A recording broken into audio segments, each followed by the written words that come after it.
김진의 돌직구쇼에 오신 여러분 반갑습니다. 김진입니다. 저는 오늘도 저희 돌직구쇼 오픈 스튜디오 앞에 나왔습니다. 날씨가 많이 풀렸습니다. 대신 미세먼지가 안 좋기 때문에 마스크를 꼭 하시기를 추천드리겠습니다. 결국 민주당과 조국혁신당과의 합당은 없던 일이 됐습니다. 적어도 선거 전에는 말이죠. 이를 두고 정치권에서는 이 친청계 정청래 대표의 1패다라는 얘기도 나오고 있습니다. 정치 최대의 위기다라는 얘기도 분석도 나오고 있습니다. 물 건너간 합당, 그 뒷이야기 잠시 후에 이야기 나눠보겠습니다. 전 비가 오나 눈이 오나 매일 아침 이곳에서 여러분을 기다리겠습니다. 김진의 돌직구쇼 지금 라이브로 시작합니다. 잠깐만요.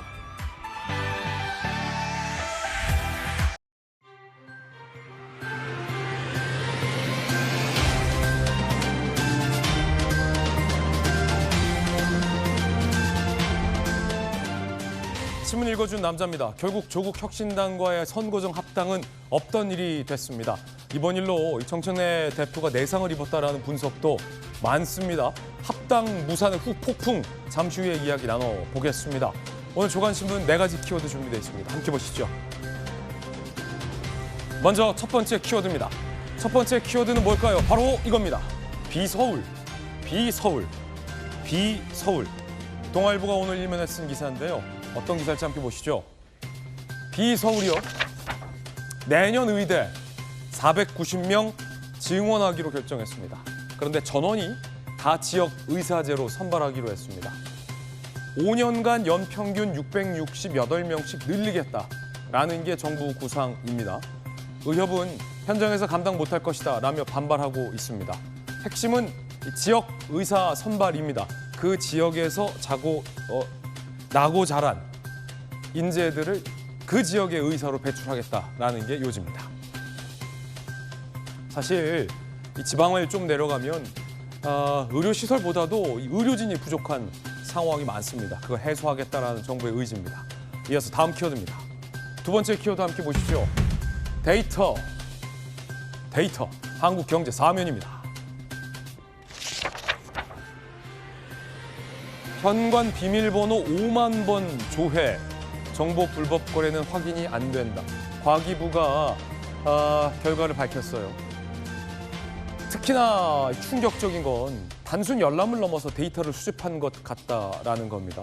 뿐만 아니라 현관 비밀번호가 5만 번이나 조회됐다는 것은 경악스러울 일입니다. 이 정보가 유출돼서 불법 정보가 거래된 것까지는 확인된 바는 아직 없다고 합니다. 그런데 많은 전문가들은 조회를 해본 것 자체가 곧 이 정보의 유출이다라고 지적했습니다. 이어서 다음 키워드입니다. 세 번째 키워드는 정확도. 서울신문 신면 기사입니다.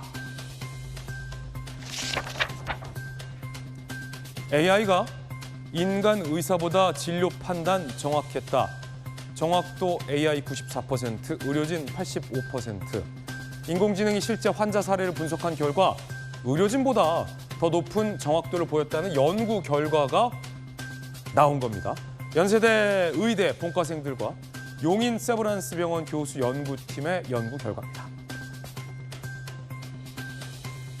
이어서 다음 키워드입니다. 네 번째 키워드는 이겁니다. 하의치. 중앙일보 경제면입니다. 반도체 슈퍼 호황에 학원가에서는 하의치 한약수라는 얘기가 나옵니다. 이게 뭐의 준말이냐면 SK 하이닉스의 하, 의대의 의, 치대의 치, 한의대의 한, 약대의 약, 수의다의 수라고 합니다.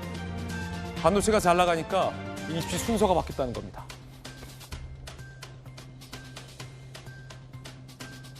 언론학과가 있을 법한데 언론학과가 없네요. 언하이치. 지금까지 신문 읽어준 남자였습니다.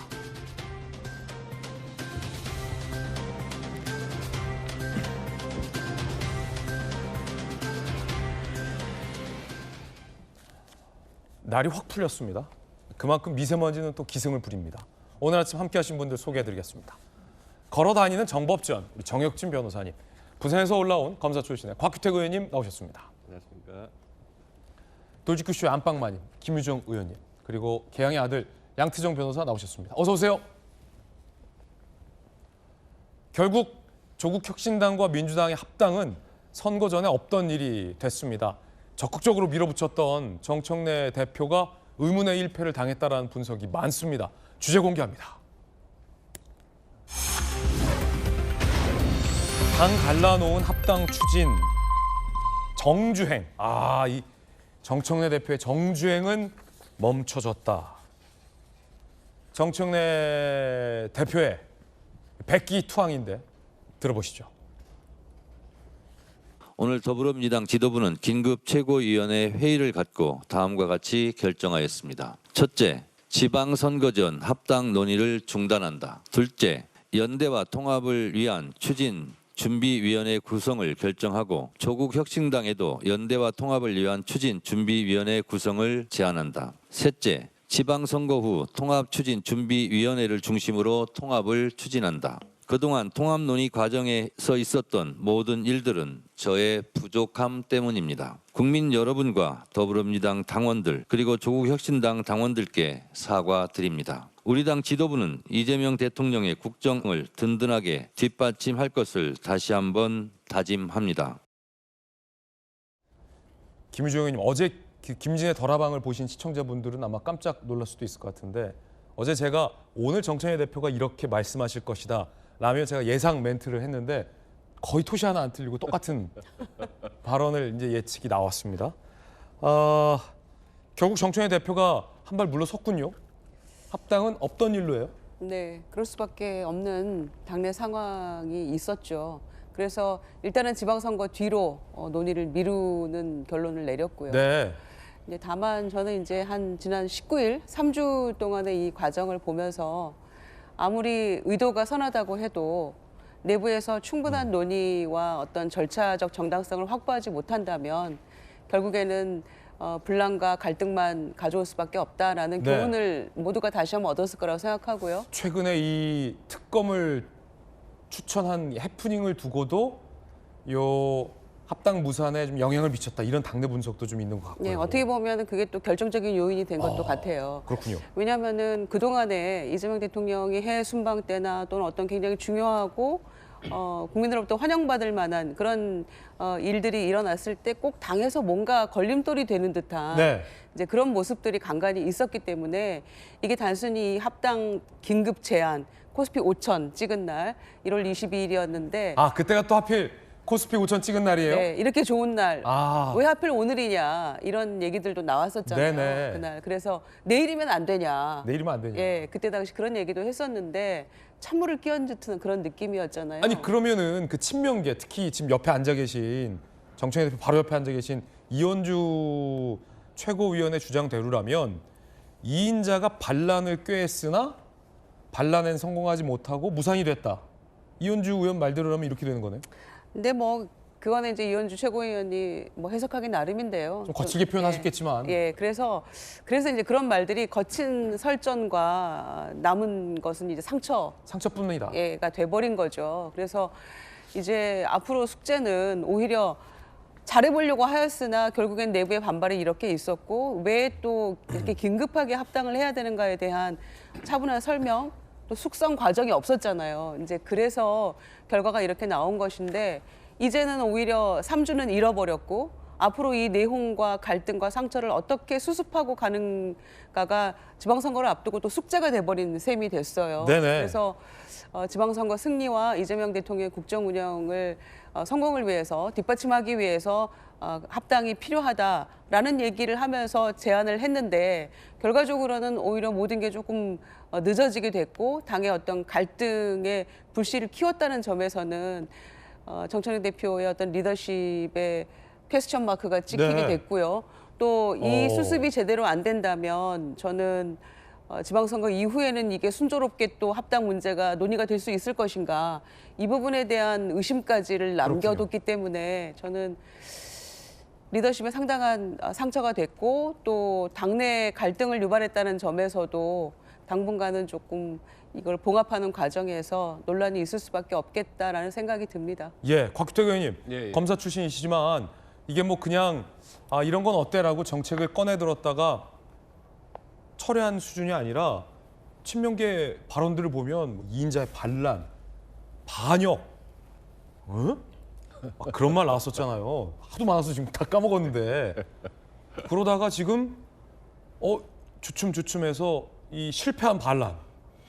친명계 예, 의원들의 예. 주장대로 역사에서 로마 시대에 그때 했지만 실패한 반란일 경우에는 돌아오는 후과와 대가가 혹독하잖아요. 그렇죠. 이거 어떻게 보십니까? 일단 다른 정당의 내부는 참 보면은 재밌네요. 네. 민주당에서도 국민의힘 보면 그럴 거예요. 그렇습니다. 그러니까 이게 지금 서로 간에 이슈가 되는 것 같은데 저는 정청래 대표의 방식이 너무 거칠었다고 일단 생각을 해요. 의도가 뭐였는지는 정말 뭐 확인하기는 어렵겠지만 선의로 했을 수도 있죠. 그 정치인 대표는. 시기와 방식이 너무 거칠게 나오는 바람에 정청래 당대표가 이제 직전에 법사위원장을 한 적이 있는데 방식이 거칠더라고요. 예. 그런데 그런 방식으로 이렇게 중요한 합당 문제를 추진했다는 것 자체가 조금 아마 이제 이런 실패는 역시 정청래 당대표 굉장히 타격이 될 것 같다고 보여지고요. 이 내상이 있을 수밖에 없다. 다만 민주당으로서는 이번 내용 사태를 겪으면서 저는 장점도 있었다고 생각을 합니다. 20일 전에 이 합당 문제를 거론했을 때가 언제냐 하면은요. 김병기 전 원내대표의 뭐 탈당 제명 문제, 강선우, 김경 의원의 공천 뇌물 문제 이것으로 민주당이 아주 곤혹스러운 이슈들이 많이 있었는데 이 합당 이슈로 다 덮어버렸거든요. 민주당이 원래 그 전의 이슈를 다른 새로운 이슈로 덮어버리는 걸 아주 잘해요. 20일 동안 온통 민주당의 이슈는 이 합당 문제였습니다. 그러니까 그렇게 다 넘어갔고요. 그러면서 결국에 결과적으로 이재명 대통령의 어떤 이 중심으로 한 결집이 또 새로 이루어지는 계기가 됐다. 그러면서 그전에는 공개적으로 이재명 대통령에 대한 뭐 공소 취소 이런 말을 꺼내지도 못하다가 지금 민주당 의원 70명이 이재명 대통령에 대한 공소 취소를 추진하는 모임을 만들고 이렇게 하고 있잖아요. 그러니까 이런 걸 겪으면서 민주당이 지금 조금 얻은 장점도 저는 있다, 이득도 있다 이렇게 보이네요. 예. 비공개 의총에서 무슨 말들이 오갔을까요? 이것도 좀 궁금합니다. 함께 보시죠. 언론 보도들에 따르면 합당 찬반 의견 밝힌 18명 중 16명이 반대였다. 그러니까 거친 반대에 부딪힌 거죠. 일부는 지선우 합당 반대 입장도 있었다. 아예 합당 마라. 뭔 선거부야. 이런 의견도 있었다는 거예요. 경향신문 취재에 따르면 A 의원은 야당처럼 목소리 낸 게 여당이 아니다. 대통령에게 힘 모아줄 필요 있다는 얘기가 많이 했다라고 얘기했고, 동아일보 취재에 따르면 B 의원은요. 최근 비명계의 혁신당 입당 거론하며 합당에서 이런 반명 세력들 들어오면 감당되겠나? 라며 정청래 대표 앞에서 반대를 했답니다. 정혁진 변호사님, 정청래 대표 입장에서는 지금 특검 추천 잘못했다가 호되게 친명계로부터 면전에서 온갖 험한 말을 들었고요. 합당 한번 추진했다가 역시나 뭐 반란, 반역 같은 정말 서운한 발언들을 듣고 합당도 지금 한 발을 접을 수밖에 없었는데, 이 친정청래 대표 의원들, 뭐 이성윤 의원들 입장 같은 거 보면 아니 좋은 마음으로 추진했는데 너무 서운한 말들이 왔다. 하고 싶은 거 다 못하게 하냐. 뭐 이런 약간 억울함도 좀 있을 것 같은데요. 그런데 좋은 마음이라고 느껴지지가 않으니까, 그러니까 이재명 대통령과 친명계 의원들 입장에서는 저렇게 강력하게 반발할 수밖에 없지 않았나 그 생각 들고요. 특검 이야기 나왔지만 그 중간에 특보 이야기도 나왔었어요. 그 말도 안 되는 그 민주당 입장에서는, 그 이재명 대통령 입장에서는 말도 안 되는 그 사람을 특보로 임명해가지고 청주시장 공천 줄지도 모른다는 그런 이야기까지 나오지 않았습니까? 그러니까 합당이라고 하는 것에 대해서 반발이 강할 수밖에 없었던 것은 제가 봤을 때는요. 아까 정주행이라고 표현이 됐지만 정주행보다는 오히려 급발진 아니었나 저는 그 생각이거든요. 왜냐하면 합당이라고 하는 게 그 지방선거라고 하는 큰 선거를 앞두고 한 4개월 정도밖에 그 남지 않은 상황에서 그 합당을 한다라고 하는 게 현실성이 있겠습니까? 그러니까 아주 무리하게 막 몰아쳐도 될까 말까 하는 거를 이렇게 반발이 심할 게 뻔했음에도 불구하고 추진했다라고 하는 것은 제가 봤을 때는 급발진이었고요. 그다음에 급발진하게 되면 어떻게 되겠습니까? 급발진하면 급제동이 일어날 수밖에 없어요. 급발진한 상태로 자동차가 쭉 달리면은 사고밖에 더 나겠습니까? 그러니까 빨리 브레이크가 잡힐 수밖에 없었던 것 같은데, 그럼에도 불구하고 저는 정청래 대표가 그렇게 심각한 내상을 입었다라는 생각은 안 들고요. 정청래 대표도 손해볼 건 없다. 뭐 조금 기스 정도, 스크래치 정도는 났지만 네. 그렇다고 해서 그렇게까지 내상을 입었나? 저는 그런 생각이 드는 게 자동차 접촉사고로 따지면 그냥 흠집 정도다. 그렇죠. 왜냐하면 지금 정청래 대표가 이번에 패배한 거는 사실이지만 이미 승리한 게 있지 않았습니까? 저는요 1인 1표제가 합당 무산보다 정치적으로는 정청래 대표한테 더 큰 득이 되지 않았을까 그 생각이 들고요.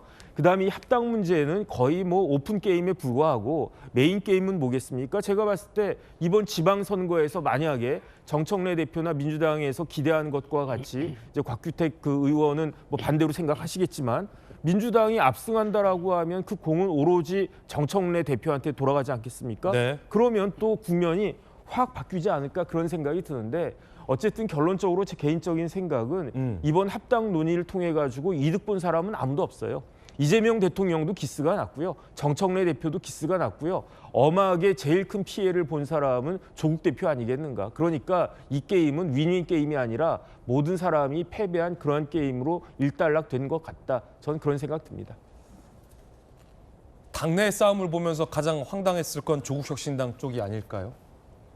조국혁신당의 모 의원의 말대로 썸만 탈라고 생각했는데 갑자기 결혼하다 해놓고 신우이 시조카까지 나서서 반대를 한 꼴이 아닙니까?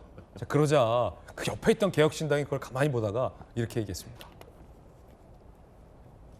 프로포즈를 한 것은 더불어민주당이었어요. 결혼 상대방인 조국혁신당 사도는 가만히 있었습니다. 근데 더불어민주당의 신우이들이 앞서가지고 이 결혼 안 된다라고 지금 막 막고 있는 거거든요. 그래서 조국 대표는 우리 빨리 결혼식장 잡고 결혼해야 되는데 안 그러면 지금 헤어 메이크업 같은 거 다 예약해놨는데 이거 취소될 수 있으니까 그래서 13일까지 빨리 좀 하자라고 하는 건 지극적인 상식이거든요. 근데 지금 민주당이 저렇게 나오니까 조국혁신 난감해질 그런 위치에 와 있다고 생각을 합니다.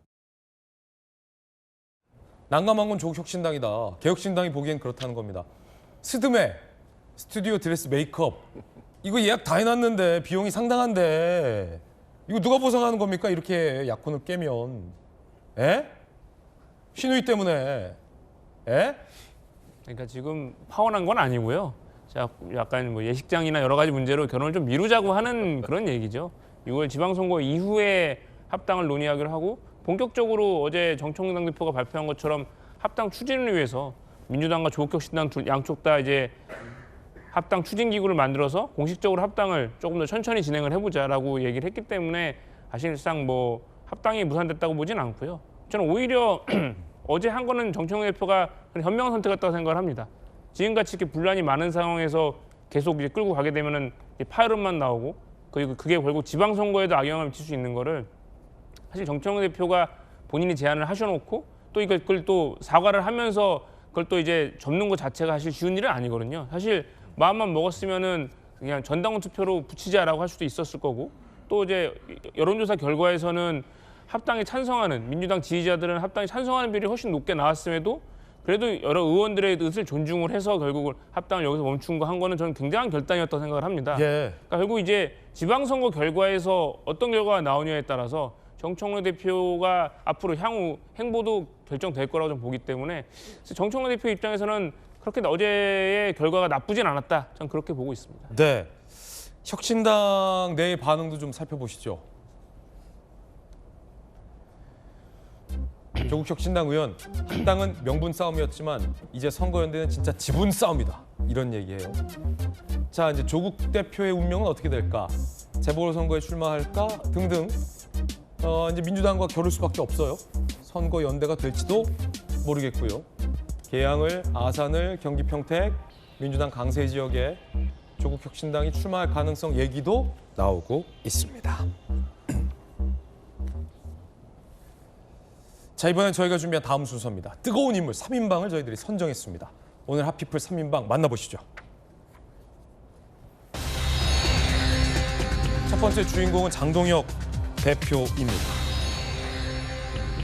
장동혁 대표와 가까운 인사 중에 한 명인 이 김민수 최고위원은 당내에서 굉장히 이제 강경한 입장을 대변하는 쪽으로 알려져 있습니다. 그 김민수 최고가 최근 돌연 윤 어게인으로는 선거를 이길 수 없다. 부정선거를 믿는 국민이 누가 있느냐라며 이 강경한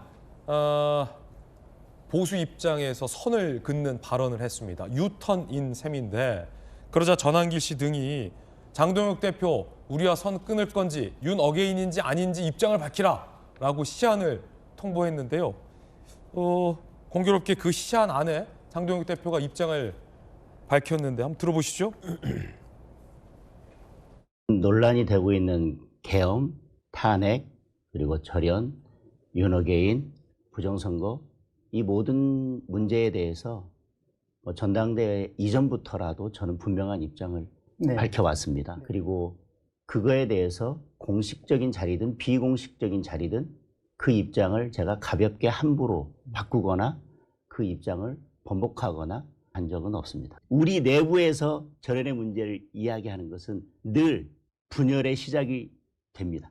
절연은 분열의 프레임이고 어떻게 하든 말로 표현해서는 그 분열의 프레임에서 절연할 수가 없습니다. 절연은 분열의 프레임이다라는 겁니다. 그럼 이렇게 됩니다. 전한길 씨가 3일 안에 입장을 밝혀라고 했고 장동혁 대표는 내 입장에 변화 없다라고 답한 셈이 됐습니다. 윤 어게인과 함께할 수 없다는 말이냐? 내 입장은 변화될 게 없다. 장동혁 대표는 이렇게 얘기를 결국 한 셈입니다.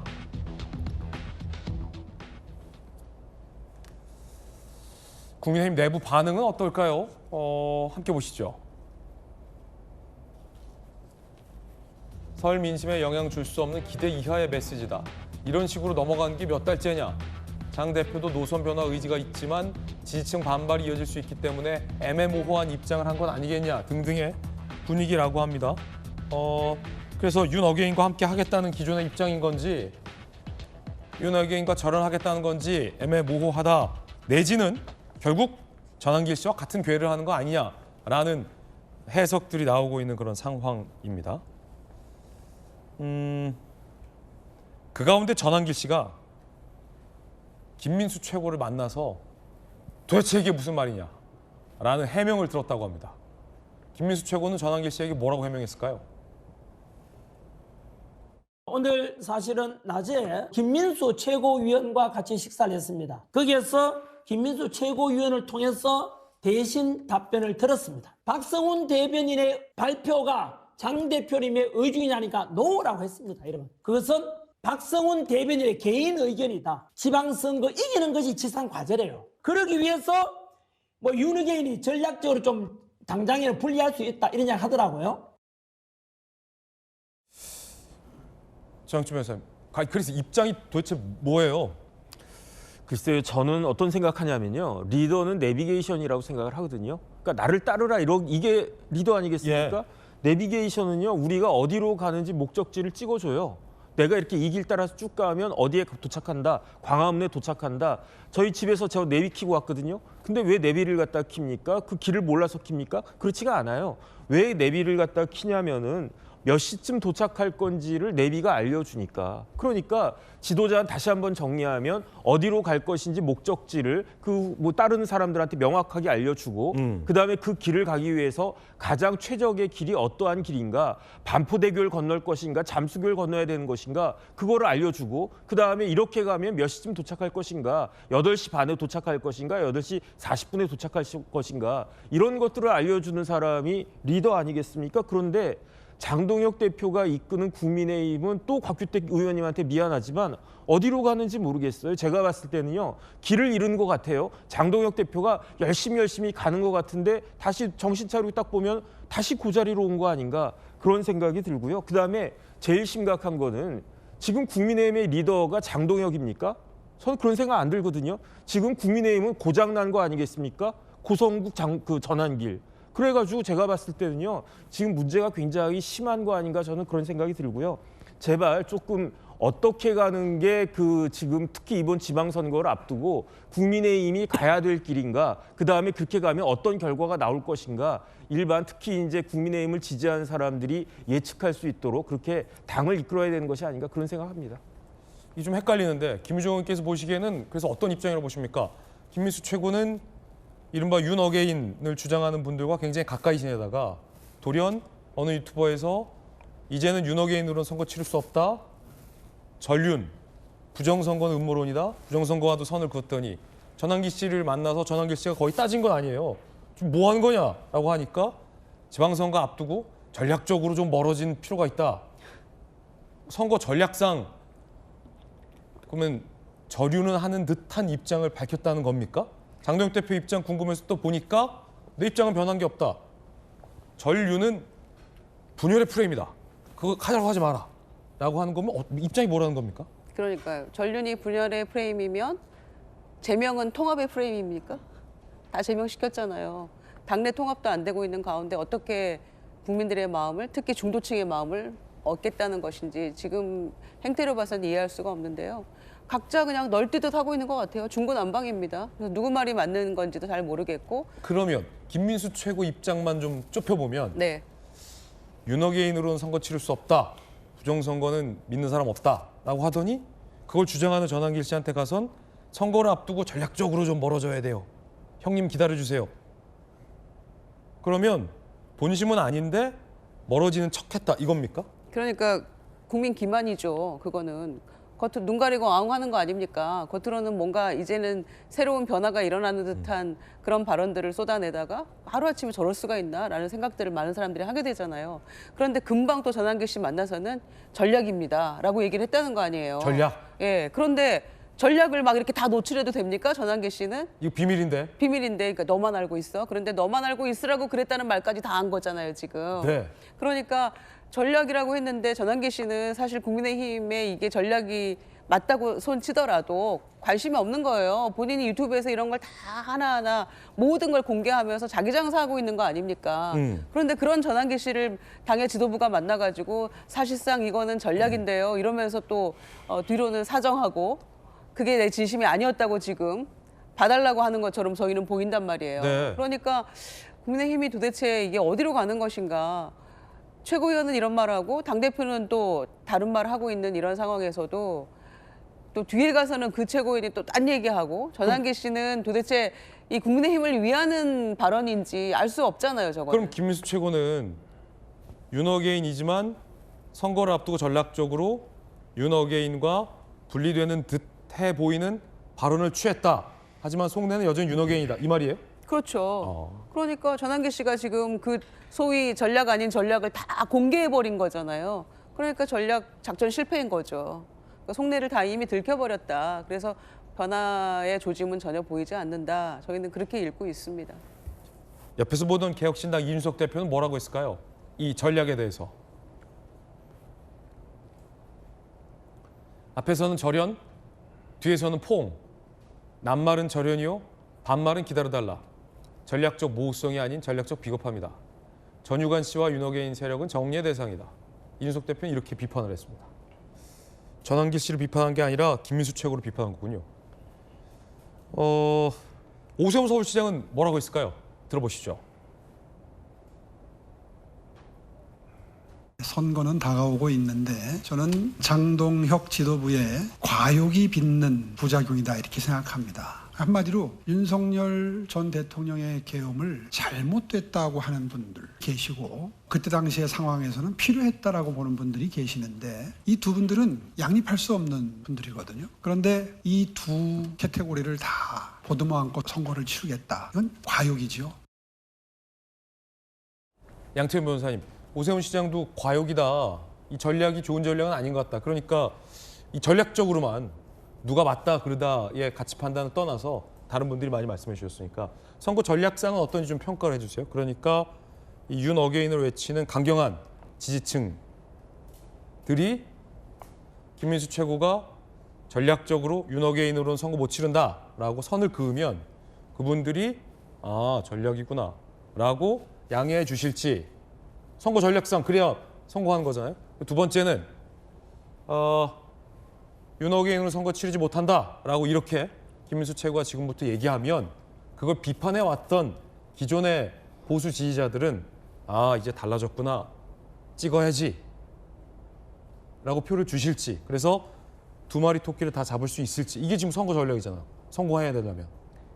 사실 제가 볼 때는 이게 그냥 양다리 하다가 이도저도 안 되는 그런 느낌으로 보입니다. 사실 이게 윤어게인 하는 분들과 또 그게 또 윤석열 전 대통령과 절연하고 새롭게 나가야 된다는 분들이 사실 공존할 수 있는 상황이 아니거든요. 오 시장 말이 맞다. 그렇죠. 사실 이게 아니니까 저는 전략적 모호함이라고 하지만 사실 그냥 양다리인 거죠. 그러니까 이게 그러니까 임을 임이라고 부르지 못하고 아버지를 아버지라고 부르지 못하고 홍길동도 아니고 말이죠. 이게 도대체 사실 이게 정말 이게 국민의힘 당원분들을 약간 무시하는 전 발언이라고 생각을 합니다. 또 그런 발언을 했다는 거를 전환기 씨가 또 다 방송 나와서 막 얘기하고 있잖아요. 그걸 보는 당원들은 굉장히 자괴감이 드실 것 같아요. 그러니까 저는 차라리 장동혁 지도부가 지금이라도 지방선거를 제대로 치르려면 그러니까 확실하게 노선을 정해야죠. 우리는 둘 중에 하나를. 그렇죠. 그러니까 아니 차라리 나는 비상계엄 그 정당하다 탄핵하면 안 된다 해서 아예 그냥 그 윤어게인이나 아니면 그런 쪽으로 좀 극단적인 생각하는 분들하고 같이 가시든지 아니면은 그걸 절연을 하고 정말 나는 그 중도 보수의 제대로 된 보수 정당으로 거듭나시든지 그렇게 선택을 하셔야 되는 부분인데 이게 참 이도저도 아닌 거는 누가 모릅니까? 국민들이 바보도 아니고 아마 삼척동자도 아는 사실을 아마 본인만 모른다고 생각을 하고 계신 것 같아요. 장동영 지도부에 있는 분들은 말이죠. 사실 이런 지원은 제가 하면 안 되는데 어쨌든 예, 저는 이대로 가는 것도 민주당 입장에서는 아주 좋다 이렇게 생각을 합니다. 네. 당내의 반응들도 한번 보시죠. 신동욱 최고위원. 의미 있는 발언이다. 강성 지지층에게 이해를 호소하는 취지다라고 평가했고요. 박정아 의원은 해석이 안 된다. 얼굴을 확확 바꾸는 중국의 변검이 떠오른다. 안상훈 의원은요. 윤어게인과 정치적 위장 이혼, 오염된 메신저 문제는 해결이 안 된다 등등의 엇갈린 평가가 나오고 있습니다. 그 가운데 오늘 조갑재 씨가 이런 글을 올렸습니다. 극우 연가시는 국민의힘을 숙주로 삼아 살다가 음모론을 퍼뜨려 미치게 만든다. 국힘은 구구파의 숙주가 됨으로써 영혼을 빼앗겨 미친 자살의 길을 달리고 있다. 라고 굉장히 좀 강경한 비판의 글을 올리기도 했는데 이 선거 전략, 알고 봤더니 선거 전략이라는 전한길 씨의 발언. 김유정 의원님 얘기하셨듯이 이거 비밀이었는데 전한길 씨가 얘기해버려서 전략적 모호성을 유지하기가 지금 힘들어진 상황인데 당내에서 이제 큰 선거 앞두고 계신 곽규택 의원님은 좀 어떠십니까? 예, 다른 정당의 집안 싸움은 참 재밌게만 보였는데요. 네. 우리 정당의 집안 싸움은 참 말하기가 상당히 힘들어요. 말하기 힘들어요? 예. 그런데 이제 그렇게 보입니다. 지금 이 최근의 정치 환경이 민주당에서는 강성 지지층을 이제 개딸이라고 통칭을 하죠. 국민의힘에서는 강성 지지층을 윤어게인 보통 이렇게 이야기를 해요. 네. 그런데 저는 윤어게인이라고 하는 강성 지지층의 어떤 그 요구사항, 당에 대한 요구사항이 과연 통일되어 있는 것인가 하는 것도 사실 의문이에요. 그렇군요. 네, 그런데 저는 전한길 씨가 김민수 최고위원이 그런 말을 했다고 전한 것도 김민수 의원이 저렇게 말을 했을까? 조금 저거는 확인해봐야 될 부분이라고 생각을 합니다. 선거 전략상 한 발언이다 말하는 취지. 예, 다만 우리 지금 지도부에서는 지방선거를 앞두고 있기 때문에 우리 당을 지지하는 다양한 그 의견을 가진 분들에 대해서 어느 한 층을 갖다가 이렇게 배제하기가 상당히 힘든 지금 시기라고 보여져요. 다만 선거를 볼 것이 아니고 선거 이후에 조금 당이 가야 할 방향을 길게 본다면 이번 국면에서 좀 바른 방향을 잡아야 된다. 저는 그렇게 생각을 합니다. 예. 자, 오늘 마침 저희 채널A에 정치 시그널에 김민수 최고가 출연했습니다. 뭐라고 답변했을까요? 준비됐습니까? 네, 들어보시죠. 윤어게인은 특정 세력이 아니라는 말씀을 드리고 싶습니다. 대한민국 이재명 정권을 반대하고 자유와 법치를 외치고 있는 수많은 보편적 국민이라는 말씀을 드리고 싶습니다. 대한민국을 사랑하는 상식적인 국민들의 외침이 철저하게 무시한 채 윤어게인이라는 프레임으로 재단되고 있다라고 개인적으로 생각합니다. 그리고 윤어게인이라는 고립된 구호를 내려놓고 우리가 누구인지 우리가 무엇을 이야기하고 있는 것인지 더 큰 담론으로 이야기하자는 제언을 국민들께 드렸던 자리라고 보시면 될 것 같습니다. 정치 변호사님. 글쎄요, 윤 어게인이라고 하는 게 뭐 계속 윤 어게인 하지만 곰곰이 생각해 보면 어떤 뜻입니까? 윤석열 대통령이 다시 돌아오라는 뜻이잖아요. 돌아와야 된다는 뜻 아니겠습니까? 심지어 대통령 자리로 다시 복귀해야 된다는 그런 뜻인데, 만약에 우리나라 보편적 국민들이 다 윤 어게인을 외치고 있다라고 한다면 그럼 어떻겠습니까? 제가 봤을 때는요, 다른 거 볼 것도 없이 국민의힘 지지율이 60% 넘어가야 되지 않겠습니까? 이재명 대통령 민주당 지지율이 오히려 국민의힘 지지율을 지금 찍고 있어야 되지 않겠습니까? 네. 그러니까 지금 제가 봤을 때는요, 그 기본적으로 정세 판단을 잘 못하고 있는 것 같아요. 왜냐하면 환자가, 그 의사가 환자를 진단할 때 정확하게 진단해야 되지 않겠습니까? 오른쪽 다리가 문제가 있는데 왼쪽 다리를 잘라버리면 어떻게 되겠습니까? 양다리를 갖다 다 잃는 거잖아요. 지금 국민의힘의 이른바 그 핵심적인 지도층이라고 하는 분들의 생각이 저 정도 수준이고, 그러니까 국민의힘 지지율이 지금 그 수준을 갖다 찍고 있고, 그러니까 많은 국민들이 이번 지방선거를 굉장히 걱정하고 우려할 수밖에 없는 그런 상황이 저 말 한마디에 다 담겨져 있는 거 아닌가, 그런 생각 듭니다. 불과 며칠 만에 윤 어게인으로는 선거 못 치른다라고 하더니 조금 전 저희 채널A 정치집권을 발언은 윤 어게인은 나라를 사랑하는 대다수 국민이다. 윤 어게인은 일반 국민이다. 그 모욕하지 마라.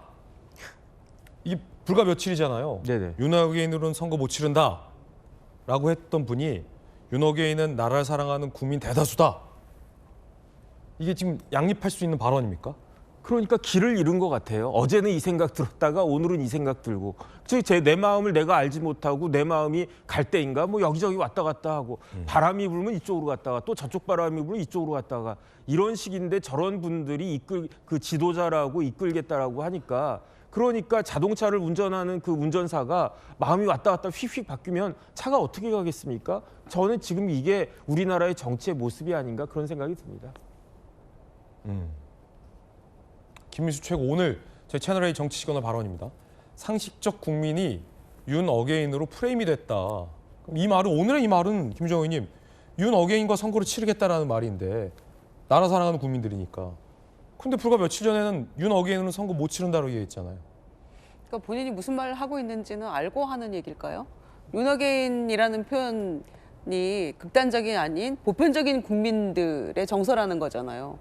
저는 보편적 국민들, 또 상식적인 국민들에 대한 모욕적인 발언이라고 생각해요. 그래서 본인의 주장을 또 전환기 씨가 다 공개를 해버렸고, 뒤에는 다른 생각이 있다라는 것을, 그러다 보니까 본인 스스로 이게 꼬이는 것 같아요. 스텝이. 전략이 꼬였다. 네, 전략이 이미 노출돼 버렸고, 이거를 다시 또 봉합하려 하니 본인 말을 스스로 또 뒤집어야 되고, 어떻게 수습이 안 되는 그런 상황에 봉착한 것 같아요. 그래서 거듭 말씀드립니다만, 윤석열 전 대통령 시기에 보수 언론이 굉장히 쓴소리, 충언들을 많이 했어요. 그거를 수용했다면 오늘날과 같은 불행한 결과가 없었을 거다라고 제가 말씀드린 바가 있는데, 네. 지금 국민의힘의 모습을 통해서도 많은 보수 언론에서 뭐 진보 진영이나 중도적인 언론을 차치하고라도요, 계속해서 이건 아니다, 이 방향으로 가면 안 된다라고 계속 쓴소리하고 비판하고 있잖아요. 그런데 귀뚱으로도 안 듣고 여전히 김민수 최고위원은 이런 궤변 저런 궤변만 늘어놓고 있단 말이에요. 그러니까 길을 잃고 헤매고 있는 것이죠. 주호영 부의장이 그 얘기 하셨잖아요.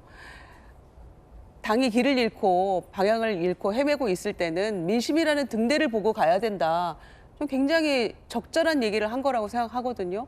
그런데 지금 민심을 보고 가고 있습니까? 윤석열 의원이 보편적 국민의 정서라고 얘기하는 거는 전혀 엉뚱한 궤변이잖아요. 정말 정신 차려야 될 것 같은데 굳이 그 방향으로 안 가겠다고 저렇게 또 하고 있고 말 바꾸는 걸 보니까 국민의힘의 그야말로 합리적인 생각을 하고 있는 많은 당원들, 또 목소리 내지 않고 있는 의원들도 참 많이 답답할 것 같습니다.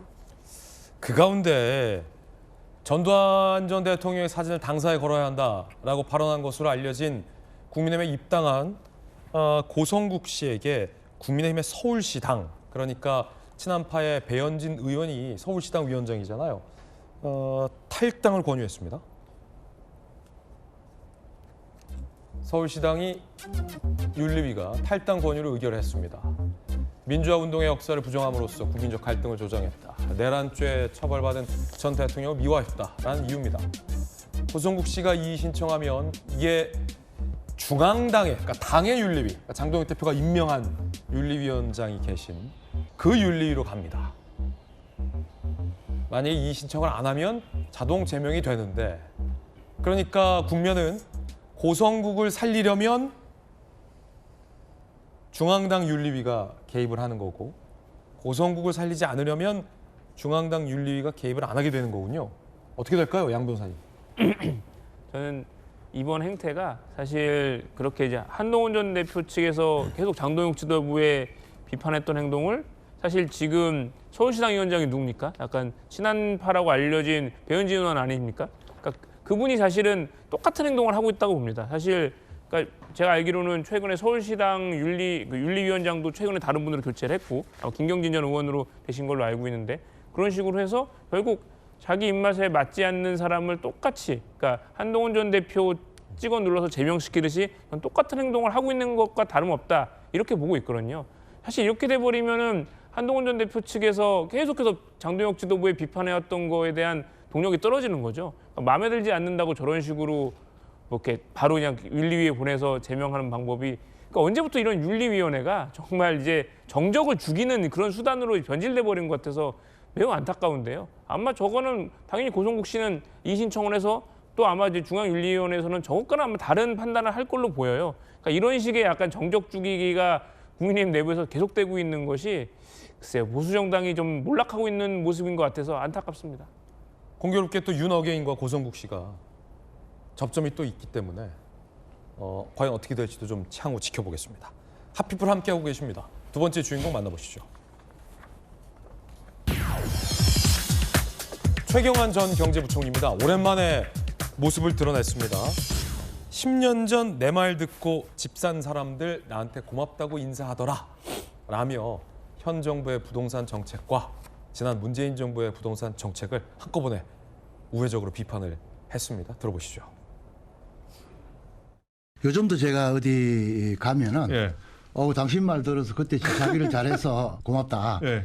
그때 집 안 샀으면 큰일 날 뻔했다. 예. 뭐 이런 말씀들을 많이 인사를 많이 듣고 하시죠. 있습니다만은 예. 최경환은 빚내서 집 사라. 뭐 이렇게 이제 언론에서 그렇게 이제 워딩을 했습니다만은 결과적으로 그때 제가 그런 말 한 적은 없지만은 결과적으로 그 말 듣고 집 산 분들은 지금 그래도 걱정 없이 살고 있는 상황이죠. 10년 전 박근혜 정부 때 최경환 경제부총리가 뭐라고 얘기했었길래 전세 가격이 매매가의 70% 수준인 현 상태에서 30%만 더 있으면 집 살 수 있다. 신용 보강이 이루어지면 전세 살고 있는 사람 상당수가 매매로 전환할 수 있다. 라며 당시 관련 규제를 풀고 금리 낮추는 정책을 펼쳤습니다. 덕분에 박근혜 정부 때에서는 집값이 안정이 됐다라는 평가를 받기도 했죠. 그리고 그때 상당수 많은 사람들이 내 집 마련의 꿈을 이루기도 했는데, 그러니까 문재인 정부와 이재명 정부의 부동산 철학과는 이 정반대의 보수 정부는 부동산 철학을 갖고 있습니다. 뭐가 맞는지는 뭐 앵커가 판단할 상황은 아니고요. 국민들께서 판단하실 일인데, 최경환 부총리는 그때 우리말 듣고 집 산 사람들이 고맙다라고 얘기하더라. 그러니까 집값 안 떨어진다라는 얘기를 하고 있는 겁니다. 정혁진 변호사님 어떻게 네네. 보십니까? 그래서 제가 찾아봤어요. 저 최경환 전 장관의 부총리의 이야기가 어떤 것인가.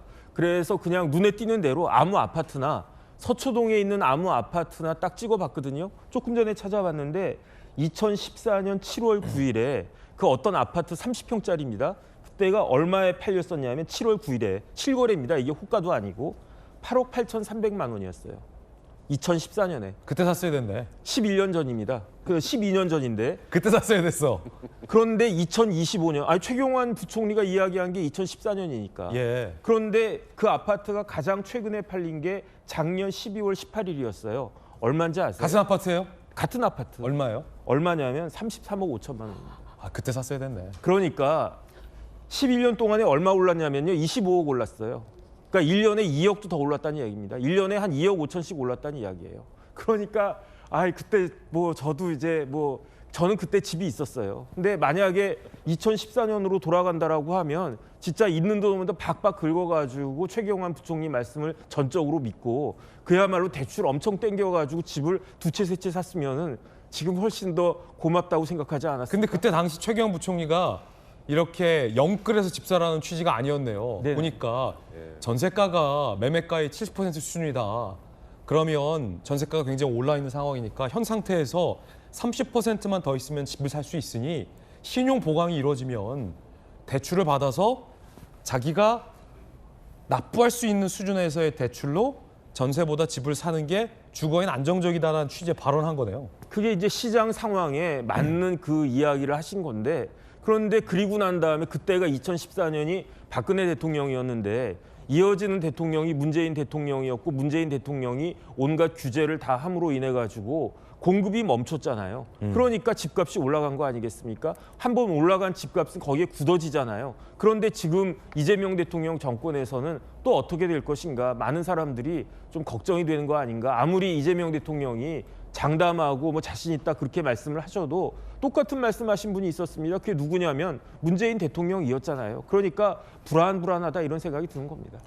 정혁진 변호사님의 또 의견 전해드렸습니다. 물론 2014년에 국제 경기와 또 부동산, 한국 부동산 상황과 현 시점에서의 국제 경기와 또 한국 부동산 상황은 전혀 다른 상황일 수도 있다라는 말씀을 드리겠습니다. 그러니까 일반화될 수 없다라는 것 또한 커먼 센스인 거죠.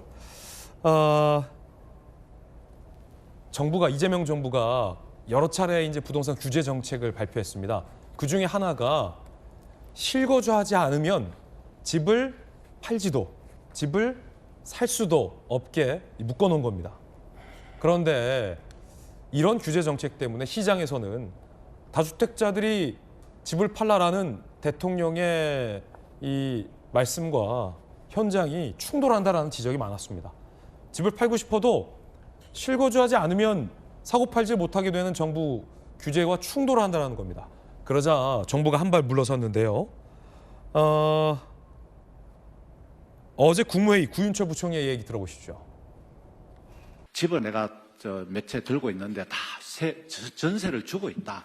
내가 당장 못 들어가는데 어떻게 하느냐. 그래서 이런 국민들의 애로를 감안해서, 그다음에 시장의 상황을 감안해서 그 임차인이 임대하는 기간 동안은 실거주 의무를 유예하고, 그 임차 기간이 다만 끝나면 반드시 실거주를 하셔야 됩니다. 그 짧은 기간에 일종의 갭 투자는 아니고, 예. 하여튼 비거주 해도 된다. 예. 임대 계약을 난 5년 해놨다고 못 할 건데.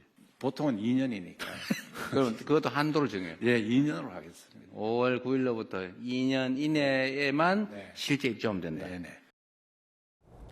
대통령이 이제 굉장한 유연성을 보여준 장면이라는 평가도 나오고 있는데, 그러니까 기존의 어떤 규제 정책은 실거주하지 않으면 사고 팔지 마라고 했는데 막상 이 주택 매매가 어려워지니까 그러면 2년 갭 투자가 안 되게 2년 동안은 유예를 해주겠다 이거군요. 예, 그러니까 아무래도 불가피한 어떤 현실이 있는 거잖아요. 그래서 그런 점에서 이런 뭐 보완책이라고 할까요? 이런 얘기를 구윤철 부총리가 한 것 같고요. 5월 9일 이후로는 무조건 유예 없다 이렇게 얘기를 했었는데, 이제 그날까지 계약만 완료하면 잔금을 치르거나 또 등기 완료하는 그 시점까지 4개월에서 6개월까지는 여유를 주겠다라는 것도 현실을 감안한 보완책이라고 생각하고요. 그다음에 이제 무주택자가 매수를 할 때 이미 이제 임차인이 들어있을 경우 어떻게 할 거냐. 아까 이제 그 얘기잖아요. 뭐 5년 뭐 얘기 나온 것도. 그래서 통상은 이제 2년 전세 계약을 하니까 2년 정도까지는 실제로 이제 들어가 살지 않더라도, 실거주하지 않더라도 그 정도까지는 이해해 주자, 뭐 이런 차원의 보완책이라고 생각하는데요. 사실 이 부동산 대책이 참 정답은 없는 것 같아요. 네. 그래서 불가피하게 정부에서 단호한 그 대책을 발표하더라도 다양한 현실을 감안하지 않을 수 없는 불가피한 사정들이 각자 있기 때문에 그 정도 평균값을 내서 요 정도는 보완이 필요하지 않은가라는 것을 고육지책으로 구윤철 부총리가 얘기를 한 게 아닌가 싶은데요.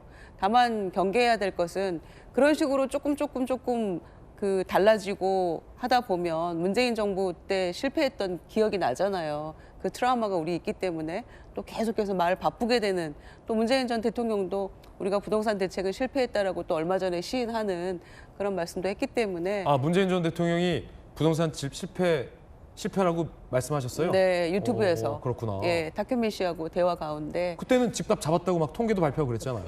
뭐 그래도 그때도 비판도 상당히 많이 받았고 네. 그 바람에 우리가 정권도 넘겨줘 버리지 않았습니까? 아, 그 대가로 정권 넘겨줬다. 저는 그렇게 생각합니다. 네. 그래서 엄청난 정책 실패였죠, 사실은. 이제라도. 네. 예, 그래서 그 전철은 밟지 말아야 한다라고 원칙을 세웠으면 원칙대로 가고 보완책은 최소화해야 된다라는 네. 게 제 생각입니다. 예, 김유정 의원님 의견 전해드렸습니다. 그런데 한동훈 전 대표 등 야당에서 강하게 비판하고 있습니다. 들어보시죠.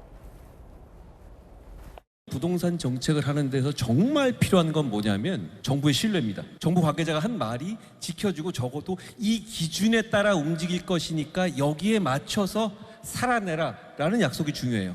그런데 이재명 정부의 가장 큰 문제는 그게 매번 바뀝니다. 아주 극단적으로 널뛰기를 해요. 대출 규제 안 하겠다고 했어요. 그런데 확 바뀌었죠. 그런데 지금 와서 또 1월엔 뭐라고 했죠? 대대적인 공급 대책 내놓겠다고 했죠. 그런데 지금은 더 고를 내고 있어요. 왜 자기가 화를 냅니까? 어려운 문제는 맞습니다만 저렇게 풀면 절대 안 돼요. 저렇게 되면 우리가 이재명이란 사람의 마음속까지 읽으면서 집 사야 되는 거거든요. 그러니까 정부가 할 일은 일관성입니다. 부동산 시장에서 정책에서의 생명은 신뢰는 일관성이다라는 건데 곽태우 의원님 어떻게 보십니까?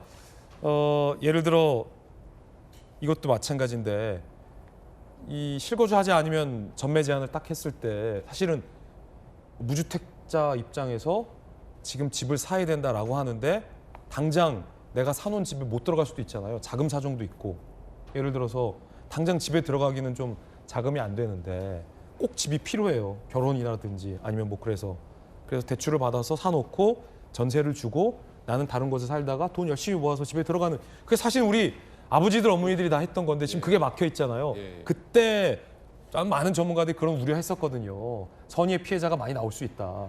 그런데 그때 이제 예외 없이 콱 묶었다가 지금은 다주택자들이 지금 못 판다라고 하니까 또 2년은 그러면 전세 껴도 살 수 있게 해드릴게라고 하는 게 방금 한동훈 전 대표가 말했던 뭐 그런 건 아니냐 어떻게 보십니까? 기본적으로 국민의힘 입장에서도 부동산 가격은 안정돼야 한다는 게 기본 입장입니다. 예, 그런데 조금 전에 우리 김유정 전 의원님 말씀하신 것처럼 문재인 대통령이 부동산 정책을 실패했다 이렇게 이야기를 했는데 당시에 부동산 가격 안정시키기 위해 가지고 규제책을 26개를 내놨더라고요. 규제를 했음에도 불구하고 또 안 잡히니까 또 규제하는데 결국에 돌이켜보면 그런 규제를 하나 했던 것이 부동산 가격을 폭등하게 했던 원인이 아닌가 이렇게 되돌아보는 거죠. 그래서 국민의힘에서도 과거의 잘못을 되풀이하지 말라. 민간이 주도하는 공급을 늘려야 된다. 이렇게 지금 방향 제시를 하고 있는 겁니다. 네. 사실 부동산 가격 안정 이게 지금 제일 관심이 많은 곳이 서울의 요지의 아파트 가격이거든요. 그렇다고 한다면 서울 시내에서 이 재개발 재건축이 필요한 곳에 신속하게 할 수 있도록 규제들을 풀어주는 것이 저는 방법이라고 봐요. 이재명 대통령이 처음에 11호 대책을 하면서 일단 수요를 확 묶었습니다. 막 묶은 다음에 공급을 늘려야 된다 이렇게 이야기를 하니까 과거에도 시도했던 과천 경마장, 태릉 CC 이런 곳에 공공 물량을 늘리겠다 이렇게 했어요. 그러니까 어느 세월에 그렇게 해가지고 공급을 늘리냐 이렇게 하니까 또 대책으로 들고 나온 것이 그러면 양도세 중과 유예 폐지, 바로 집 팔게 하겠다 이렇게 하다가 그럼에도 불구하고 집 살 사람이 수요가 없으니까 그렇게 공급 안 된다 이렇게 하니까 등록 임대주택 특혜 폐지 또 이렇게 들고 나오는 거예요. 그러니까 이런 식으로 규제의 효과를 못 본다고 해가지고 계속 규제로만 문제를 풀려고 하면 결국에는 문재인 정부 때의 부동산 폭등을 되풀이하는 건 아닌가. 그러니까 지금부터라도 민간에서 조금 주도적으로 재개발 재건축을 해서 서울에 필요한 곳에 부동산이 공급되도록 아파트가 공급되도록 하는 그런 좀 정책적인 배려가 필요하다 이런 말씀을 드리는 거죠. 네. 핫피플 함께하고 있습니다. 세 번째 주인공 만나보시죠. 자, BTS입니다. BTS가 광화문에서 공연을 앞두고 있습니다. 요 저희 채널A 도지코쇼 오픈 스튜디오 앞에서요.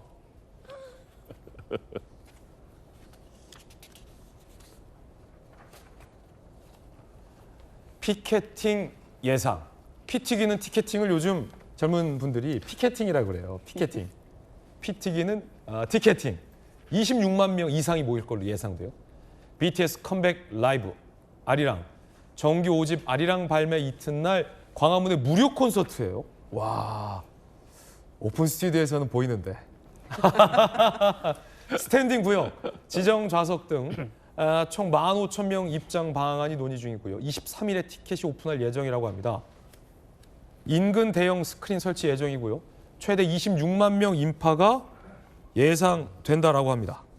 좀 BTS 음악도 좀 틀어주고 그러면 안 됩니까? 좀 그랬으면 좋겠네요. 사실 BTS 팬들이 많은데 이제 26만 명이라고 하면은 이제 광화문 전체가 들썩들썩거릴 것 같습니다. 그 이제 BTS 사실 완전체가 이제 이번에 모여가지고 이제 월드 투어를 하면서 그러기에 앞서서 사실 이번 광화문 공연에 나서고 있는 건데요. 전 특히나 이제 BTS가 뭐 우리 K-팝의 약간 상징이자 어떤 우리 한국 문화랑 한국 이제 이런 컬처 같은 거를 노래에 잘 녹여내는 걸로 유명하지 않습니까? 거기에다가 또 지금 굉장히 어려움과 좌절을 겪고 있을 청년 세대에게도 약간 희망을 주는 메시지가 담는 가사들이 많이 나오고 있어서 전 그런 면이 아마 BTS 인기를 더 높여준 거라고 보이는데 좀 뭐 광화문 이제 특히나 안전사고 없이 잘 치렀으면 좋겠고요. 무엇보다 이번 BTS 광화문 공연을 시작으로 월드 투어에서도 뭐 이미 다 전성 매진됐다고 하는데 더 우리 한국 문화 그리고 대중문화에 대한 위상이 더 올라가는 좋은 계기가 되길 바랍니다. 네. 요걸 준비하고 있는 서울시에 제가 좀 직접 취재를 해봤습니다. 또 서울시에는 돌직구쇼 출신 김병민 서울부시장이 있지 않습니까? 그래서 취재를 해봤는데 만반의 준비를 하고 있다고 합니다. 26만 인파 예상의 만반의 준비. 3월 22일 BTS 광화문 공연. 경찰은 특공대를 투입해 대테러 활동을 준비하고 있어요. 강력팀도 현장에 나가고 특공대도 나가고 폭발물도 좀 점검하고 안전사고도 대비하고 테러 협박글 등의 모니터링도 하고 일단 무엇보다도 시민들의 안전이 우선이기 때문에 안전 점검에 만발의 준비를 가하고 있다라고 합니다. 때 아닌 BTS 특수가 다가오고 있어서 광화문 주변 가게들 사장님들도 지금 설레어하고 있습니다. 쫀득쫀득하고 있어요. 함께 보시죠. 한국 전통주라든지 좀 외국분들이 경험할 수 있는 그런 조금 한국적인 음식들을 좀 더 선보일 생각을 하고 있습니다. 이 보라색 꽃들 아미 상징이잖아요. 여기 테이블에 올려놓을 생각입니다. 평소에 콩나물을 저희가 한 20kg에서 25kg 정도 사용하고 있는데 그때는 두세 배 정도 미리 더 준비를 해서 뭐 한 60kg, 70kg까지 주방 3분, 홀 3분 이렇게 운영을 하고 있는데 그날은 이제 홀 6명, 주방 4명. 야, 우리 전범수 피자 가게 사장님 홀 6명 갖고 안 될 것 같은데 네, 좀 더 써야 될 것 같아요. 안 될 것 같아요. 예. 그리고 이제 15,000명은 사실은 이제 그 티켓팅 하는 건데 무료잖아요. 네. 근데 스탠딩이 2,000석이래요. 그러네요. 좌석 마련한 게 한 15,000 가까이 돼서 이제 그 자리는 정말 거의 소위 피 튀기는 그런 경쟁이 될 것 같은데 주변 상권들도 들썩들썩 할 것 같아요. 26만 최대 예상을 하면 메뉴판도 뭐 영어로 뭐 그럼요. 다국적 언어로 준비를 하고 만반의 준비를 서울시뿐만 아니라 지금 주변에 이 소상공인들도 함께 하고 있다 이런 생각이 드는데요. 네.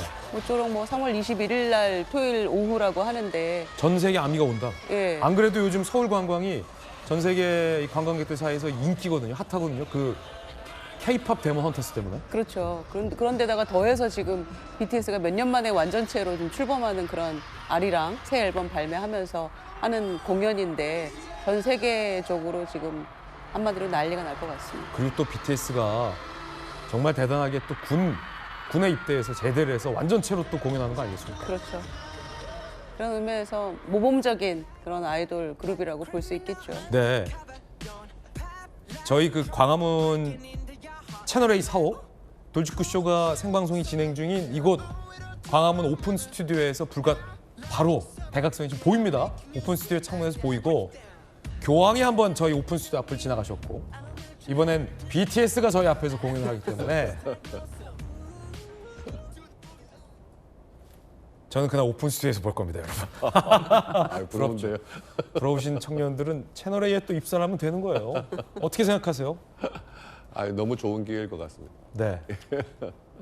부산에서도 지금 그 공연을 앞두고 있거든요. 그렇죠. 그러니까 부산에 지금 그 인터넷 검색, 부산이라는 도시를 검색한 것이 세계적으로는 2,300% 증가, 국내에서 3,600% 증가 이렇게 돼요. 그리고 부산의 그 무렵에 숙박 시설이 뭐 가격이 폭등하고요. 또 인근 음식점들도 굉장한 많은 기대를 하고 있습니다. 저는 이런 것을 보면서 정말 좀 지방에서도 수도권 외의 지역에서도 이런 문화 어떤 공연을 향유할 수 있는 그런 공연 시설 이런 게 정말 미리 좀 준비를 했다면 참 좋았을 것 같다 하는 생각이 들거든요. 네, 세계적인 가수 또 BTS의 공연 소식도 전해드렸습니다. 자, 이번엔 저희가 준비한 다음 순서입니다. 국제 소식도 짚어보겠습니다. 앉아서 세계 속으로 시작합니다. 미국으로 가보겠습니다.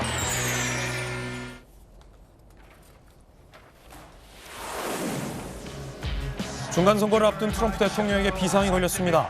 가상화폐 투자자들에게 트럼프 대통령은 친구 같은 존재였는데 여기저기 분위기가 심상치 않기 때문이에요. 업계에서 트럼프 대통령이 가상화폐 해로운 존재다라는 극단적인 평가까지 나오고 있다고 합니다. 이유는 최근 코인 시장의 분위기와 트럼프 대통령 일가의 행보가 분노를 키운 것 때문입니다. 가상화폐의 대장주는 비트코인이잖아요. 트럼프 대통령 집권 이후에 최고점을 찍었지만 절반 가까이 폭락하면서 상승분을 모두 반납했습니다. 이 가운데 트럼프 대통령의 가족 기업이 비트코인을 대량 내답한 사실이 알려졌습니다. 한때 친구였던 투자자들이 지금은 최대의 희생양으로 전락한 셈입니다. 한 투자자는 트럼프 대통령이 코인 투자 수익은 세금을 내지 않아도 된다고 했을 때 수익 자체를 없애버리겠다는 말인 줄 몰랐다며 자조적인 반응을 내놓게 됐습니다. 코인 떨어진 게 트럼프 대통령의 잘못이겠으냐마는 트럼프 대통령 일가가 알고 봤더니 코인을 대거 내다 팔았다는 사실이 알려지면서 배신감이 더한 거겠죠. 국내에서도 최근에 이 빗썸에 60조 원 오지급 사태가 있었는데 이걸 반환하지 않은 분들이 있습니다. 어떻게 될까요? 130억 원이 미지급됐는데 반환 거부 시 대응 반탕을 검토 중이라고 합니다. 과거 사례에서는 반환을 안 해도 형사처벌이 받지 않았었는데 과연 이번엔 어떨까? 지금 금융당국에서 굉장히 험한 말 나오기도 했었고요. 자, 정혁진 변호사님, 이거 어떻게 될까요? 글쎄 일단은 민사적으로는 소송하면은 무조건 그 받은 사람들이 패소하지 않을까 저는 개인적으로 그런 생각하고요. 그 다음에 어떻게 보면 이번에 수사기관에서 기소할 수도 있지 않을까 그런 생각이 듭니다. 그래요? 왜냐하면 기존에 판례가 있기는 있었지만 판례라고 하는 것은 시대 상황에 따라서 언제든지 변동할 수 있는 거 아니겠습니까? 옛날에 비트코인하고 지금 비트코인하고 많은 사람들이 생각이 완전히 달라진 거 아닌가? 비트코인도 가상화폐잖아요. 이전에는 가상의 방점이 찍혔다라고 하면 이제는 화폐의 방점이 찍힐 수도 있는 것이 아닌가? 그렇다라고 하면 대법관님들도 비트코인 같은 거 하시는 분들도 있을 수 있지 않겠나 그런 생각이 들고 그러니까 더 험한 이야기 나오기 전에 정당하게 자기가 번 돈이 아니면은 반환하는 것이 맞지 않겠는가 그런 생각합니다. 현재는 빗썸이 일단 1대1로 설득하는 단계라고 하는데 좀 궁금한 게 있어요. 검사 출신의 곽태우 의원님. 예. 안 돌려주면 민사상으로 소송하면 돌려줄 수밖에 없고 형사적으로도 처벌의 여지도 있다라고 말씀하셨지만 그럼 빗썸이 치게 되는 책임은 없는 겁니까? 왜냐하면 장부 거래가 가상화폐에서의 어떤 관습이라고는 하지만 그것까지 이해했지만 있지도 않은 만큼의 60조 코인을 발행해서 그걸 오지급 뿌린 것까지 없어요? 잘못? 지금 더 사실관계를 조금 확인해봐야 될 단계이긴 하지만 빗썸이 지금 다른 업체에 비해서 조금 이런 관리가 좀 부실했다 하는 부분은 어느 정도 확인이 된 것 같아요. 네. 물론 이런 부분이 민사소송에서 빗썸이라는 법인에 대해서도 민사적인 책임을 물을 수 있는 여지는 충분히 되겠죠. 다만 형사적으로는 회사 자체가 어떤 책임을 지기는 상당히 어려운 구조고요. 은행 같았으면 영업정지라도 되는 거 아닙니까? 그렇습니다. 그 행정적인 이제 조치가 예. 되겠죠. 예. 정혁진 변호사님 말씀하신 것처럼 과거에는 이렇게 오지급된 가상화폐에 대해서 이거를 안 돌려줬다 해가지고 형사적으로 처벌하기는 어렵다 하는 판례가 있긴 했지만 지금은 사실관계에 따라서는 그 판례가 변경될 여지도 있다. 저도 그렇게 보이네요. 거래소가 책임지는 거는 약간 애매하다 그러면 책임 규정 이런 게 안 만들어져서입니까? 민사적인 책임은 당연히 있겠죠. 민사적 책임. 예, 예. 행정적인 절차나 이런 건 없습니까? 그러면 그런 부분도 처분이나. 이제 금융 당국에서 확인한 다음에 어떤 과실이 상당하다 하면은 행정적인 제재도 필요할 것으로 보여집니다. 그렇군요. 예. 앉아서 세계 속으로입니다. 이번엔 중국으로 가보겠습니다.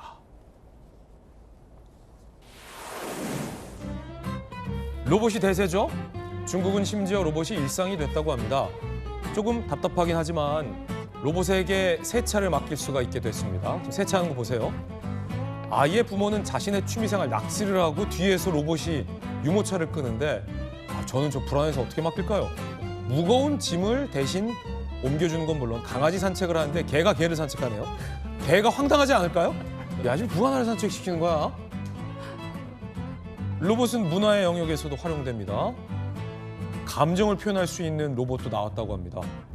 사랑 노래를 불러요. 자, 군무를 선보이기도 합니다.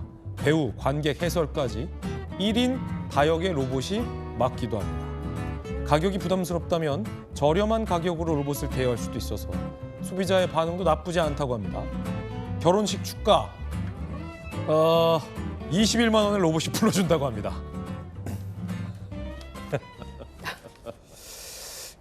저는 개인적으로 아직까지는 뭐 결혼식 축가에 로봇을 부르거나 하는 게 조금 어색하긴 한데 김주영 의원님 네. 어떻게 보세요? 결혼식 하객도 왜 가족이나 뭐 많지 않을 경우에 하객도 왜 그 고용하잖아요. 네네. 알바 형태로 돈 주고. 로봇이 앉아 있으면 조금 로봇이 좀 앉아 있게 되는 날도 오나요? 그래서 보니까 대단하더라고요. 그 장면 영상으로 보니까 뭐 군무도 매우 잘하고요. 노래까지 하고. 근데 지금 강아지는 좀 현타 오지 않을까요? 뭐지 이런 생각하지 않을까? 엄마인가 뭐 이런 생각 할 것 같은데 일상 곳곳에 저렇게 야 신기하긴 하네요. 예. 저거 보세요. 거의 이제 함께 사는 그런 느낌이에요. 로봇들과. 네. 현대차의 아틀라스 로봇 얘기를 안 할 수도 없을 것 같은데 양태정 변호사님 이제는 대통령도 얼마 전에 얘기했듯이 거스를 수 없는 수레바퀴라는 거잖아요. 로봇 혁명이라는 것이. 그래서 현대차 노조도 좀 반대만 할 뿐 아니라 로봇이 어떻게 위험한 일에 인간의 어떤 위험한 일을 로봇이 안전하게 대체해 줄 수 있을까를 좀 생산적으로 고민하면 좋을 것 같아요. 네, 사실 이재명 대통령께서 이제 사실 국민들 대부분이 공감을 하지만 그걸 이제 사실 드러내놓고 얘기하기 조금 부담스러웠던 그런 주제를 정확히 짚어주셨다고 생각을 합니다. 사실 뭐 로봇가 복잡하고 위험하고 또 단순 반복될 수 있는 그런 노동을 상당 부분 해결해 줌으로써 사실 수익성도 올라가고 사실 그로 인한 수익은 뭐 주주나 그 근로자들한테 환원될 수 있는 분명히 긍정적인 효과가 있기 때문에 사실 무작정 뭐 로봇가 도입됨으로써 뭐 일자리가 줄어든다 이제 그런 측면만 보지 않고 오히려 더 발전적이고 좀 더 부가가치 높은 일에 사람이 집중할 수 있는 그런 계기가 될 수도 있기 때문에 전 그런 면에 있어서 로봇 도입은 굉장히 이제 거스를 수 없는 대세다 흐름이라고 생각을 하고요. 그런 면에 있어서 사실 이건 현대자동차가 이 단순 자동차 기업이 아니라 로봇 기업이자 정말 전장 기업으로 새로 나아가는 좋은 모습을 사실 CES 통해서 보였다고 생각을 합니다. 네. 앉아서 세계 속으로 이번엔 이탈리아로 가보겠습니다. 이탈리아에서 대낮에 벌어진 일입니다. 차가 오고 가는 고속도로에 총으로 무장한 강조 2명이 나타났습니다. 펑하는 폭발음 들으셨죠? 흰색 장갑차가 폭발했습니다. 범죄 액션 영화에서나 보던 장면이 현실에서 벌어진 겁니다.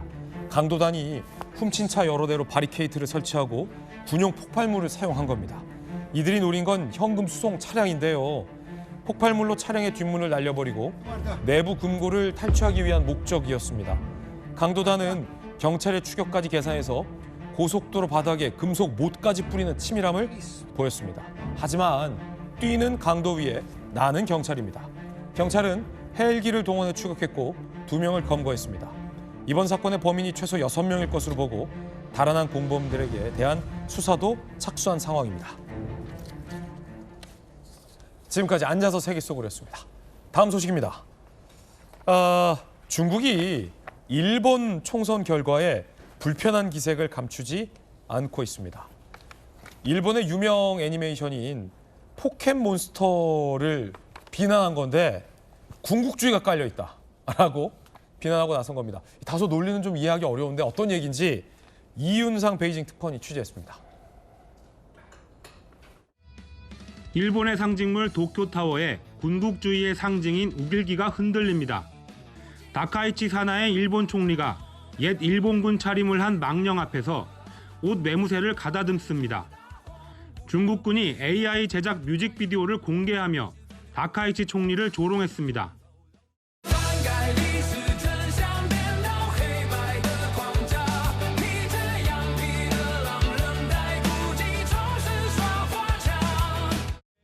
중국군은 포켓몬스터와 명탐정 코난 등 유명 애니메이션에도 군국주의가 담겨 있다며 경계를 촉구했습니다. 지난해 포켓몬 관련 행사가 야스쿠니 신사에서 개최되려다 취소되고 애니메이션 코난이 우익 논란에 휩싸였던 다른 만화와 협업을 추진한 걸 문제 삼은 겁니다. 중국 온라인에선 일본 애니메이션 캐릭터 상품에 대한 불매 움직임도 잇따르고 있습니다. 코난 캐릭터 카드를 불태우거나 구입한 상품을 파손하는 영상으로 반감을 드러내는 겁니다. 중국 외교부도 일본 선거 결과에 불편함을 드러냈습니다. 不要重蹈覆辙，以实际行动同军国主义彻底切割。 중국 관영 매체는 다카이치 총리가 자신의 발언으로 촉발된 중일 관계 긴장에 책임져야 한다고 주장했습니다. 베이징에서 채널A 뉴스 이윤상입니다. 강력한 남자와 함께 강력 사건을 해결하는 시간입니다. 명탐정 국제수사 전문가 김은배 반장님 나오셨습니다. 반장님 강력. 첫 번째 사건부터 강력한 반장님과 확인해 보겠습니다. 첫 번째 사건은 뭘까요? 아, 이 웬 여성이 박스 안에 들어가 있는데 옷을 많이 안 입으신 것 같아요. 홍대 박스녀로 유명한 이 사건입니다. 어떻게 되고 있는지 함께 보시죠. 이번에 마약 혐의 유죄? 수차례 마약류 구입 투약 혐의 박스녀.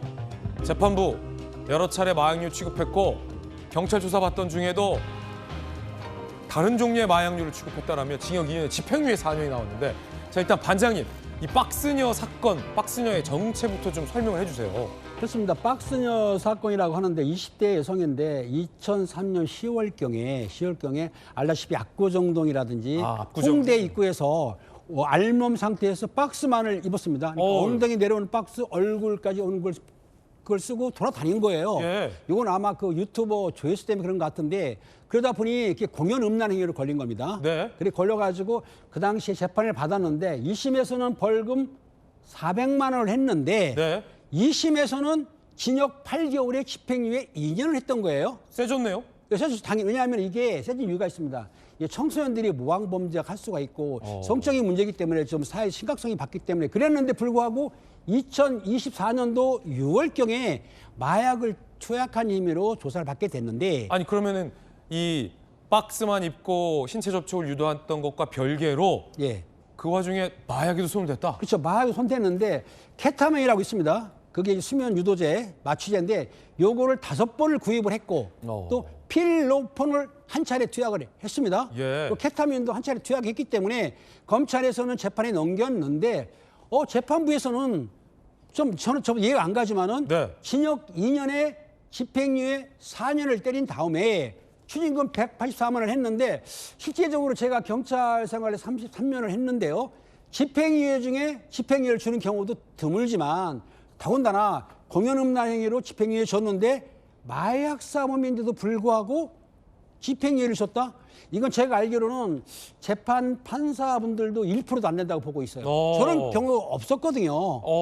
상당히 이례적인데, 그렇다 한다면 제 생각에 저 여성이 초범이가 아니라 혹시 마약을 구입하고 투약했을 때 그 중간책이라든지 상선 등을 정보를 제공한 거 아니냐라고 보고 있는데 판결문을 보면 또 그런 내용이 없어요. 그래요? 그러니까 지금 우리가 손방망이다. 그렇죠. 검찰이나 일반이 생각할 때 집행유예 2년이 받고 있었는데 마약을 했는데도 불구하고 또 집행유예를 준다? 이런 경우는 법적으로 안 되는 건 아닌데 실무상에 저런 경우는 정말 없어요. 없어요. 네. 저렇게 했더라고요. 처벌이 약하다라는 또 강한 불식구예요. 자, 이 여성이 이 박스녀 퍼포먼스 때 했던 항변이 있습니다. 조금 전에 나왔었는데 함께 보시죠. 이 여성의 항변이 이랬습니다. 남자가 우통 벗으면 아무렇지 않고 여자가 벗으면 왜 처벌하냐? 그런 걸 깨보는 일종의 행위 예술이다. 언론에서 이렇게 인터뷰했는데 듣다 보면 또 나름 일리가 있는 것 같기도 한데 그렇다고 여사가 우통을 벗고 다니는 걸 그냥 둘 수는 없는 거 아닙니까? 사회 통념상. 그럴 수도 우리가 수영장 가면은 남자는 팬티만 입지 않습니까? 수영복. 수영복을. 근데 여자분이 아래 비키니만 입는 게 아니고 위에 걸치잖아요. 그렇죠. 더군다나 저분은 저 당시에 퍼포먼스를 할 때에 지나가는 행인들한테 자기 몸을 만지라고 했다는 거예요. 그게 공연 음란에 해당하는군요. 그렇죠. 그렇기 때문에 한 것인데 그렇다 하더라도 1심에서는 벌금했지만은 2심에서는 사회적 그 판단을 위해서 집행유예 했는데도 불구하고 또다시 마약을 했다고 하니 제가 보기에는 2년이나 3년 아까 그 징역 2년 했지 않습니까? 그게 맞고 실형을 해야 되는데 왜 집행유예를 해줬는지 아까 제 생각에는 뭔가 중대한 정보를 제공하지 않았다고 한다면 아마 집행유예 나왔을까? 상당히 참 의혹스러운 판결입니다. 그렇군요. 어허, 이 마약에 손대고 유통을 했는데도 결국은 집유로 풀려난다라는 잘못된 이 사회적인 시그널을 좀 주지는 않을까도 줄 걱정이 돼요. 수가 있기 때문에 상당히 우려되는 것인데 물론 판결은 판사분이 하시는 것 때문에 판결에 대해서 이해는 안 걸지만 저 판결은 좀 특별한 판결이라 아마 공부하시는 분들은 저걸 사례로 해가지고 연구를 해야 될 것 같습니다. 네, 첫 번째 사건이었습니다. 두 번째 사건도 풀어보겠습니다. 어떤 사건일까요? 두 번째 사건의 단서는 아이고 이거 풍력 발전기인데 이번엔 불이 난 모양이네요. 이거 어딥니까? 풍력 발전기에서 시뻘건 불길과 검은 연기가 뿜어져 나옵니다. 어제 오전 경남 양산에 풍력 발전기에서 불이 난 겁니다. 이 불이 번지면서 주변 임야까지 태웠다고 합니다. 큰 산불로 이어질 수도 있는 급박한 상황에 산림청의 특수진화대가 긴급 투입됐고요. 헬기 7대와 인력 80여 명 투입이 돼 3시간 사투 끝에 불을 진압할 수 있었다고 합니다. 다행히 인명피해는 없었다고 하지만 왜 풍력 발전기에서 화재가 냈는지는 원인을 반드시 규명해야 할 것 같습니다.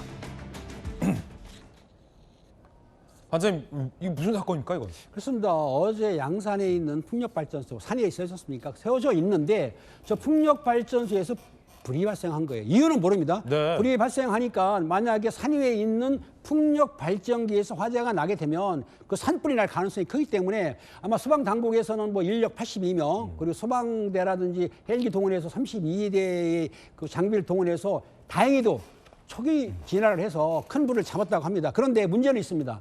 저 보시다시피 야산이 아니고 산이 높지 않습니까? 그러다 보니 그 진화 인력이 올라가기가 힘들기 때문에 지금 잔불은 남아있다고 그래요. 강풍이 불고는 있지만은 그래도 잔불을 찾고 있기 때문에 아마 크게 피해는 안 보고 다행히 저 불로 인해서 한 6명 정도는 뭐 피해했지만은 인명피해는 없다고 하는데 저 화재 조사를 해서 철저하게 어떻게 불이 날 수 있었는가 그거에 대해서 좀 철저한 조사가 필요해 보입니다. 그런데 이 풍력 발전기에서 크고 작은 사고가 이번이 처음이 아니잖아요. 그렇습니다. 작년 4월 21일 날 예. 2시경에 전남 하순에 있는 풍력 발전소에서 사실은 크게 사고가 났었는데 알다시피 풍력 발전기를 만들려면 지지대가 있지 않습니까? 예. 그런데 그 지지대가 꺾인 사건이 났어요. 어이구야. 거의 한 130도를 꺾였었는데 요게 이제 문제가 됐기 때문에 그 조사를 의뢰했습니다.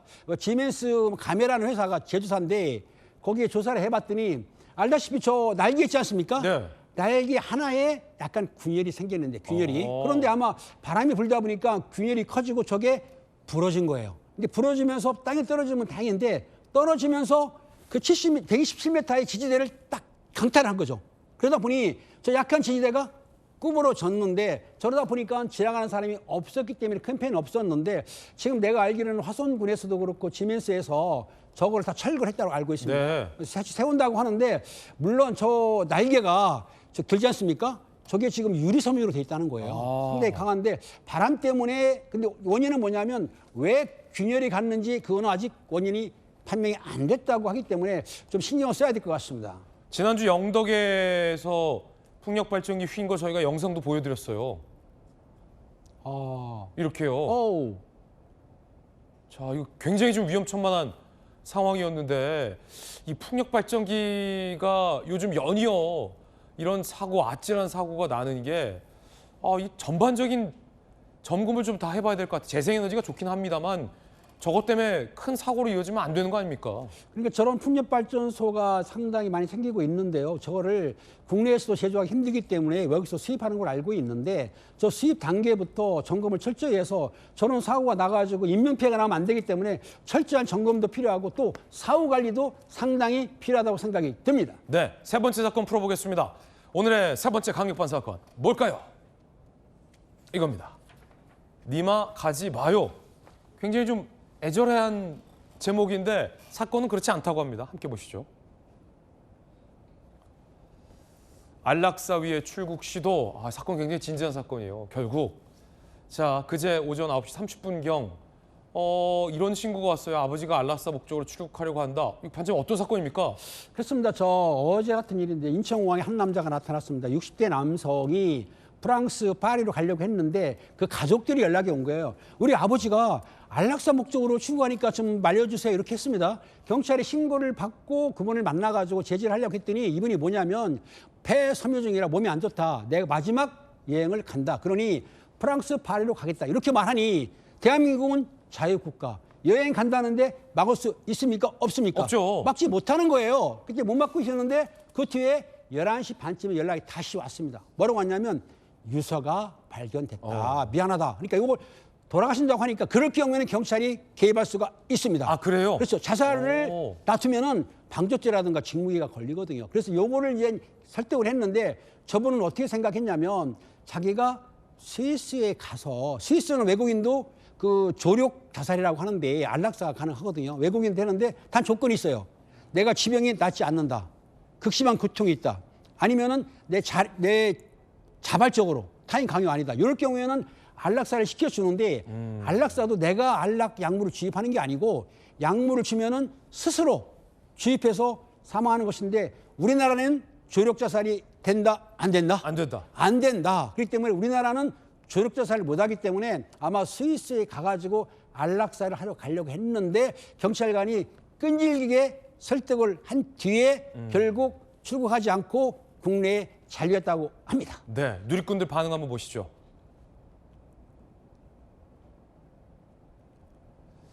본인의 결정인데 왜 출국을 막느냐. 다른 승객들 피해 보상은 하나. 경찰은 보호 조치한 거다. 가족들 입장을 생각해 봐라. 경찰이 잘한 거죠. 경찰을 비판할 대목은 없어 보입니다.